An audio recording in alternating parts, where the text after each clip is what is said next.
This was one of our Monday morning topics that I ran earlier on in the year, taking them through a series of questions and helping them identify the gap for them.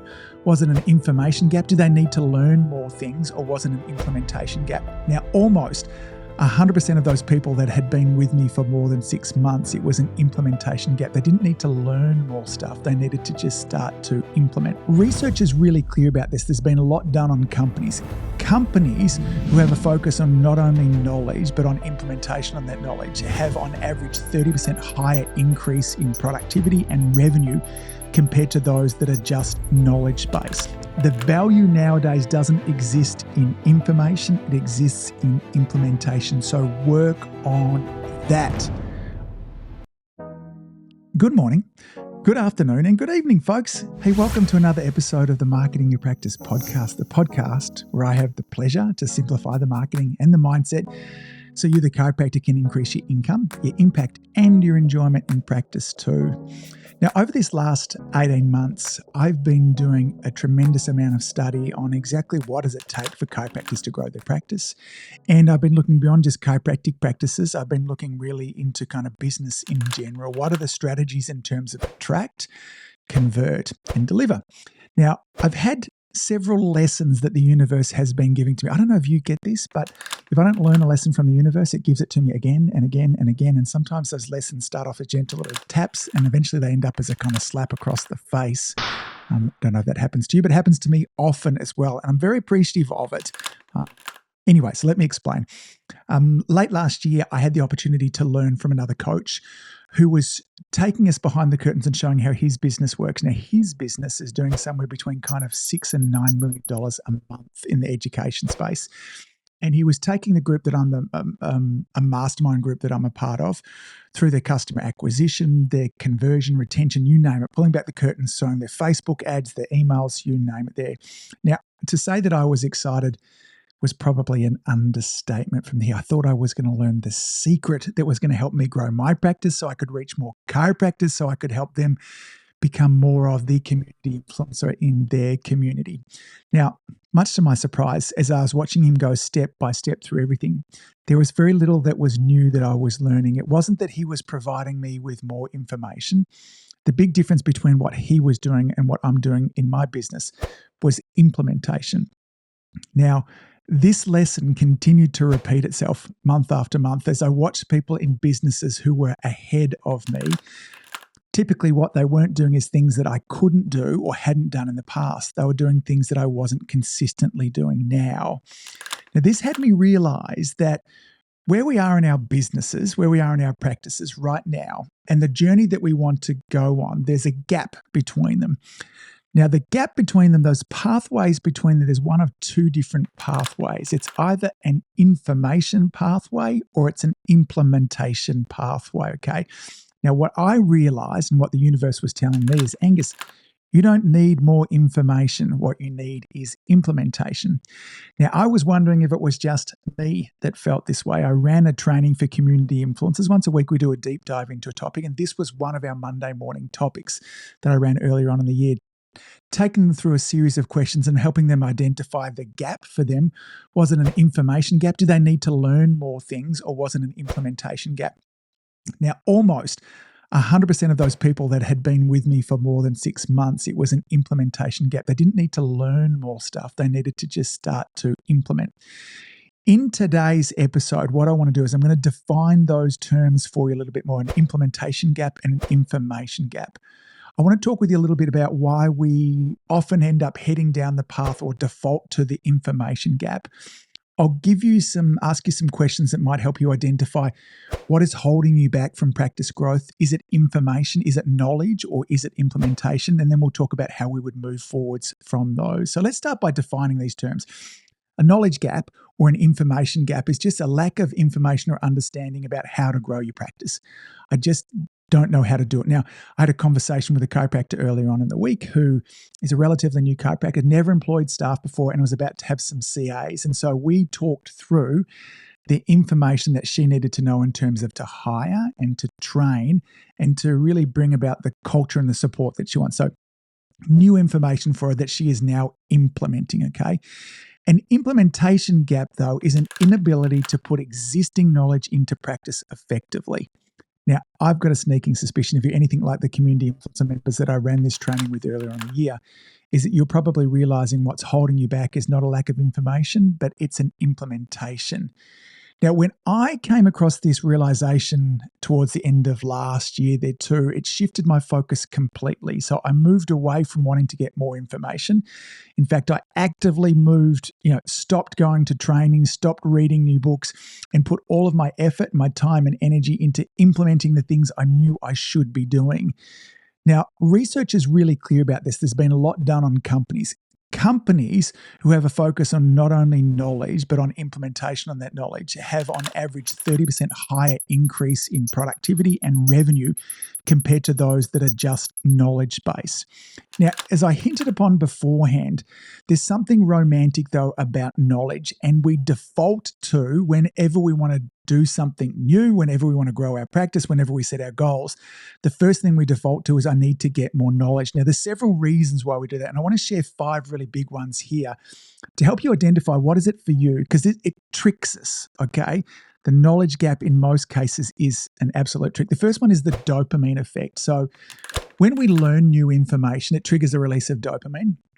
And this neurotransmitter is really associated with pleasure and reward. So it feels really good. So you read a book, you go along to a seminar, you listen to this podcast, and it feels good because you imagine yourself implementing this. You imagine your practice growing. You imagine all these amazing things happen, an increase in impact and income and enjoyment there too. And this gives you a sense of accomplishment and satisfaction, and literally becomes an addiction to us. So we can become addicted to learning in the same way we become addicted to our social media and our devices, okay? But the second thing that knowledge does, or the information when we continue to go to that too, is it gives us the illusion of progress. So when we acquire new knowledge, there's the illusion that we're moving forwards because we're doing something. We feel productive, and this involves a level of engagement and mental stimulation. But learning alone actually doesn't grow a practice. It's not until we get into the implementation of it, okay? The third reason why we default to it is just simply a comfort zone thing. So gaining knowledge is often way more comfortable than implementation. There's very little uncertainty. There's very little actual effort. There's mental effort that's needed. So learning can be done passively. It can be done in isolation, whereas implementation requires often interaction, experimentation, and potential failure. In fact, one of the key questions that you can ask yourself, whether am I in implementation or am I in kind of information? If there's no risk of failure, then chances are that you're still in the learning phase, all right? So remember, nothing happens until we get into the implementation phase. The next thing is there's a level of social and professional validation that happens with learning more things. So we get to share the knowledge with our peers, our colleagues. This provides a level of social and professional validation there too. We become perceived as knowledgeable. This can enhance your reputation and your credibility, but it only goes so far, because we all have that friend that has book expertise, and whether it's on ask them anything about exercise and they know all the things, diet, know all the things, and yet they're unfit and they're unhealthy, okay? So there comes a point where book information, you can read all you want about riding a bike, but until you actually get on the bike, it's irrelevant as well. And the final reason that we default to this is just because when we start to go into implementation, there's a lack of immediate results. So implementation requires time and effort to see results, whereas, acquiring knowledge, we can short bursts of it and we can get results almost straight away. A 20, 25-minute podcast, a weekend seminar, we leave there with a sense of, the dopamine going off, all that type of stuff. So when we move towards implementation, there's a delayed gratification, and that's why it's often discouraging. Okay, so we've got all of these forces that are working against us implementing and working towards us just going for more information. So I want to give you a couple of things to think about in terms of, you might be struggling now, like maybe some of you know, Angus, there's an implementation gap, but some of you might be unsure. So I want to give you some indicators that might be, hey, listen, I'm in an implementation gap or I'm in an information gap. So if you find yourself spending a lot of time learning but very little time doing, that's an implementation gap. If you find that you have lots of knowledge but you fail to execute, that tells me that it's an implementation gap. If you have an actionable plan, you've written out all of the plans, but you struggle to follow through. If follow through is your problem there too, the gap between where you are now and this dream practice is all about implementation, not about new information. If you're seldom reviewing or adjusting your strategies based on your results, so maybe you try something, you implement it for a little while, it didn't work, and then you stopped, okay? You might be tempted to say, oh, I need more information, but what you need to do is just implement in a different way, okay? If you find yourself always looking for the latest thing, then that's a sign that what you are is in an implementation gap. This was me and has been a lot of my business over my time. As I get excited, as we all do, about bright, shiny objects, I want to find out what is the latest thing that's working right now. Now, what I have realized in particular over the last 12 to 18 months is there are principles of business, as there are in health, as there are in relationships, that are timeless. You know, one of them we talk about a lot here is that the goal is to have more people knowing you, liking you, and trusting you. That's a timeless principle. Now, there's some tactics, little tactics that vary a little bit depending on platform. But if we just understand what the actual strategy is, that overarching principle, that can help us there too. Now, before we get on to some of those signs that it is a knowledge gap, I want to share with you some actionable steps to help you overcome the implementation gap, okay? Now, the first of this is it must begin with us setting really clear and actionable goals. What is it that we want to achieve? Now, on a Monday morning inside of Community Influencer, one of the things that we do as a group is that we set our top 3 priorities for the week ahead. Now, I get people to kind of put in the chat on Zoom and we go through this. And one of our amazing members recently, she put on there, I'm going to be working on my new patient and report of findings. Now, that's an example of lack of clarity, because what does work on mean? Is 1 hour? Sometimes is it 3 hours? If I do 20 hours, do I satisfy that too? So clarity and a lack of clarity is one of the things that really holds us back from implementing. And so it could be, first level of improvement would be, I'm going to spend 4 hours this week reviewing this video, and going through this community influencer content to help me with my report of findings and with my new patient visit. Now, it's really clear then whether we've done it or we haven't done it. So the reason that we hold ourselves back and implementation is difficult is because we're really fuzzy, okay? Now, we can use things like SMART goals where we can, break it down into steps. But what I would encourage you to look at is, as you're laying the action steps out, ask yourself, would somebody else know whether I've done this or not? Is it really tangibly obvious? So again, going back to that example before of working on my new patient report of findings, it's too vague. So the first thing, if you've got to overcome this implementation gap, is get really clear about what you're going to do. And that is, this week, I'm going to record and publish 3 videos to Facebook, right? It's really clear you've either done that or not done that, okay? Or this week, I'm going to watch trainings 1, 2, and 3, and I'm going to implement that into what does the phase look like as well, okay? The second thing that's going to really help you with this is accountability and support, right? This is the benefits of having a mentor, a coach, or accountability partner. Now, none of these things have to be paid arrangements. I want to be really clear about that. You can have amazing accountability partners in your staff. Trust me, share what you want to do with your staff and they will hold you accountable. They'll love to hold you accountable, but be careful when you're choosing somebody. We want somebody who will actually hold us accountable. I was talking about this in a community influencer meeting recently, and one of the members was saying that he uses his wife a lot, but she's a softie on him and she never holds him accountable and always lets him off the hook. That's a bad person to choose. And often choosing our spouse, our significant other is, it's not a great person because we want them to sometimes push us and sometimes that can cause friction as well. But have an accountability partner, a friend, or get a part of a group, become a coach, work with a coach, whoever it is. Find somebody that can help to hold you accountable. We'll often do things for others that we wouldn't do for ourselves. We need to make sure when we're implementing, the third thing to think about here is constantly reviewing and adjusting. As I mentioned before, and just because we implement doesn't mean that we're going to get the results. We need to be assessing, are we getting close to what the goal is that we want to achieve? If it's working, do more of it. If it's not working, then let's pivot into a different direction. You definitely, I think that's 4 definitely, it's going to need to change your relationship with discomfort, okay? Because implementation is uncomfortable. I still find that now, okay? And I'm getting good at implementation, but what happens is the better we get at implementation, the bigger the goals we have, the more we push ourselves. And we need to, I think Martin and I were talking about this, Adam Grant's book review a couple of weeks ago, that one of the key things if we're to get the most out of ourselves is to change our relationship with discomfort and to start to see discomfort as a green light, not as a red light.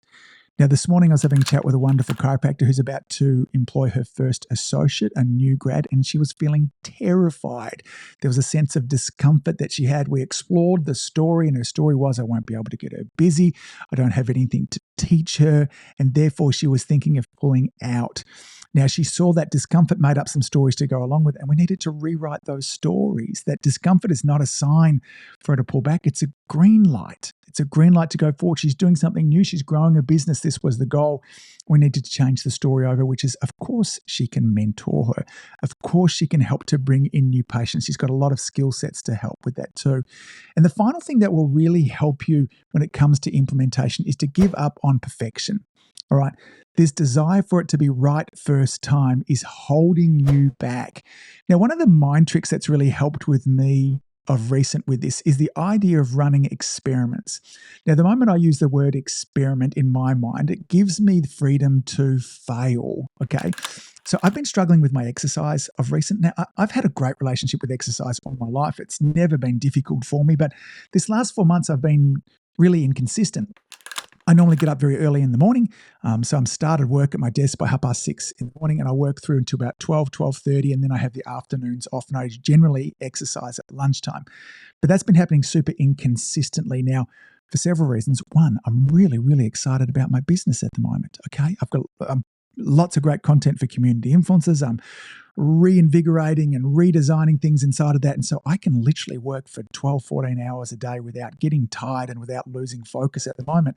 But it does mean I don't exercise because I get to the end of the day and I want to spend time with Lauren and Sunny as opposed to be out into the shed. So I've been knowing that what I needed to try was to get up a little bit early in the morning and do it before work. But I hadn't been taking action on this until I said, you know what, Angus? Let's just run an experiment. Let's just try this. And again, let's just try this for this next 2 weeks. Let's run an experiment. How does it feel to get up in the morning and do this? Now, the idea for me, as soon as I mentioned the word experiment, it's okay for me to fail. There's no pressure on it having to work, but let's give it a go. Now, the long and short of it is it's fantastic. I'm getting my exercise done. I'm feeling even more engaged at work, and I get to the end of the day and I don't get the guilt, and I can kind of run straight into time with Sunny and with Lauren as well. So thinking about it as an experiment might really help you as well. So let me just review those things again. Get really clear about prioritizing what you're going to get done. Get an accountability or support partner. Make sure you're consistently reviewing and adjusting. Okay, change your relationship with discomfort and give up on perfectionism. Okay, these are the things that will really help you move through implementation. Now, maybe it is that you really do have a knowledge gap. It's absolutely the case. I deal with community influencers and chiropractors all the time that just lack the knowledge, okay? They don't know how to market their practice. They don't know how to do a report of findings that's not pushy and sleazy and salesy. They don't know how to connect with people. They don't know how to train their staff. But there's a big but here as well. This really requires you to have a tremendous amount of self-awareness because you will be tempted to deceive yourself, okay?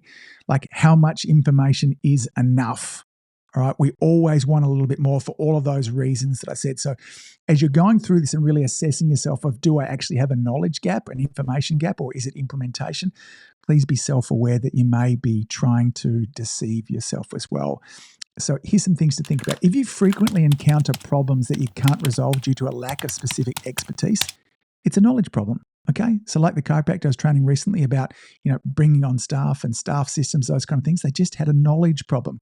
Once we filled them in with those knowledge, they're ready to rock and roll. If you frequently feel unprepared or unsure about certain aspects of your practice, again, this could be a sign of a knowledge gap.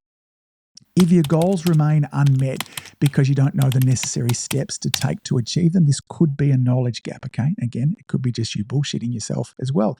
If you regularly find yourself having to look up fundamental concepts or strategies related to your practice, this could be a knowledge problem. If you're heavily relying on advice from other people, this could be a knowledge problem, okay? So these are all signs there that could be a knowledge problem, or they could be you just trying to keep away from implementation. Now, if it truly is a knowledge problem, we need to make sure that we set up the right pathway and the right learning objective so that we can get to implementation as quickly as possible. And that starts with learning goals. What are the clear goals? What do you want to achieve with your learning? This will help you to stay focused and avoid getting sidetracked. Okay, so what is it that I'm learning? What is it that I want to? So again, this time, maybe my learning is I want to learn how to make short videos for Instagram. So off you go heading down that path. And then along the way, something pops up about that carousels are the new things, or you shouldn't be on Instagram. What you should be is on TikTok. These are all distractions. And if I haven't set really clear learning goals to begin with, I'm likely to get distracted and I end up in this, ever expanding, more and more knowledge. And this comes on this next point, which is really the same kind of thing. Avoid distractions. We have to limit our exposure to unnecessary information. So if I go back to that mastermind group that I'm a part of, each week this mastermind group is putting down new trainings, those type of things. And I pretty much ignore all of them now, okay? Because I'm not after more information. What I'm after is implementation. So what I love about this mastermind group is I go to it for accountability. I go for it to see other people who are slightly ahead of me for inspiration, who are solving problems that I once had. But at the moment, I'm not going for more information. Now, this doesn't mean that I know everything. Clearly, I don't. And I'm not suggesting that, again, because it's a faulty way to think that you have to know everything before you start. But what I'm realizing is implementation is where things will happen. Now, the other thing that will help you with your knowledge gap is to make sure that you get really clear with what I refer to as decision criteria. Determine in advance how much information you need before you can take action. Like, when is enough for you to actually dip your toe in the water and move on with this? Now, I see things like this all the time with community influencers that, I worked with a really nice doc from the UK who, before he was a chiropractor, he was a nurse. And we were talking about some content marketing, putting some, videos and blog articles together. And at this situation, we were talking about posture. And he was just procrastinating on it, not moving forwards. And, I kind of finally said, like, what's holding you back, dude? What's going on here? And he said, look, I just don't feel like I have enough information. I don't feel like I'm qualified to talk about this. I'm like, what do you mean not qualified? So you were a nurse beforehand. You've got 5 years of a chiropractic degree. You are literally an expert on the spine, the nervous system, and posture. Like, how much information is enough? Like, if this is not enough, a master's degree is not going to help you, and a PhD degree isn't either. But we have to define what's enough. And then he ended up some toing and froing. He said to me, look, there's a posture course I want to go through. And we got really clear, like, after that, will that be enough? He said, yes. But if we can get really clear and we can have decision criteria about when enough is enough, then that can stop this kind of, never-ending circle of us trying to fill a knowledge gap as well. Because the thing that happens too, to some extent, is the more that we know, in many cases, the more we realize that we don't know, okay? So imposter syndrome actually increases with knowledge, not decreases something. There's been a lot of research that goes into that. So let's bring all of this together. Let me sum this up. If you're struggling to move forwards with the growth of your practice, the first step is to identify, do I have a knowledge and information problem? i.e., am I lacking the information that I need to know so I can grow my practice? Or is it an implementation gap? Am I not doing the things I know I should be doing? Okay. Now, again, there's always room for information there too, but you probably know a bunch of things that you're not doing that would grow your practice if you just started on that this afternoon. Okay. Now, I want to touch on this point too. For the longest time, information was incredibly valuable because it was hard to come by. Again, it wasn't all that long ago that most of the world could not read and write. But that is not the case now. You can read and you can write, and pretty much the answer to any question that you have is no further away than a Google search, a YouTube search, or a brief conversation with ChatGPT and AI tools. Now, this means the power no longer lies in the information. The power lies in those that implement and develop the skills of execution, okay? If AI is going to take over a lot of jobs, and it'll take over the information jobs, but it won't be able to take over the implementation, or not all of the implementation jobs, okay? So the value nowadays doesn't exist in information, it exists in implementation. So work on that. All right, folks, that's it for this episode. As always, thanks for all that you do. Keep saving lives. Your community needs you to become a master implementer, because it will be this that helps you to save more lives. As always, folks, thanks for listening. See you back here next week. Bye. If you've enjoyed listening to this podcast, you have to come and check out my Community Influencer Program. It's my monthly coaching program where we take all this material and I'll work with you to help you apply it, implement it, and systemize it. The Community Influencer Group Coaching Program is designed to help you increase your practice income, impact, and enjoyment. Join me over at anguspyke.com/join. That's anguspyke.com/join. I'd love to see you there.